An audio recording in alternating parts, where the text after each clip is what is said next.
10ാം മഹോത്സവത്തിന്റെ ഭാഗമായി കളമ്പൂക്കാവ് ദേവി ക്ഷേത്രത്തിൽ ധാരികാസുര ശിരസുമായി മറുകുതിരയെ എഴുന്നള്ളിച്ചു. തുടികൊട്ടും താലപ്പൊലിയും മുടിയാട്ടവും കുടതുള്ളലുമായി എത്തിയ നൂറുകണക്കിന് ഭക്തർ കാവിനെ വലം വെച്ച് ദേവിയെ തൊഴുത് കാണിക്കയിട്ട് മടങ്ങി.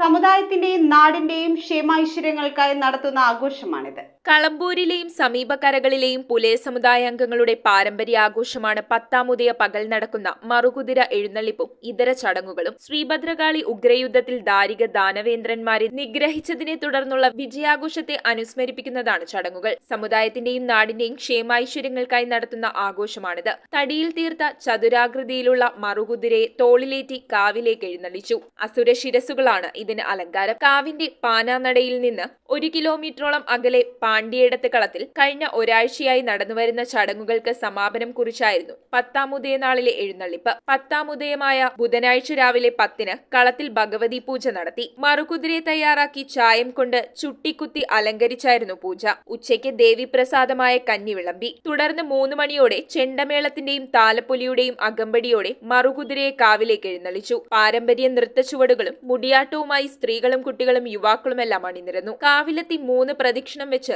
മറുകുതിരയെ ഭഗവതിക്ക് സമർപ്പിച്ചു. News bureau, Piravom. ഓം നമോ ഭഗവതേ വാസുദേവായ ധന്വന്തരയേ അമൃതകലശഹസ്തായ സർവാമയ വിനാശനായ ത്രൈലോക്യനാഥായ മഹാവിഷ്ണവേ നമഃ.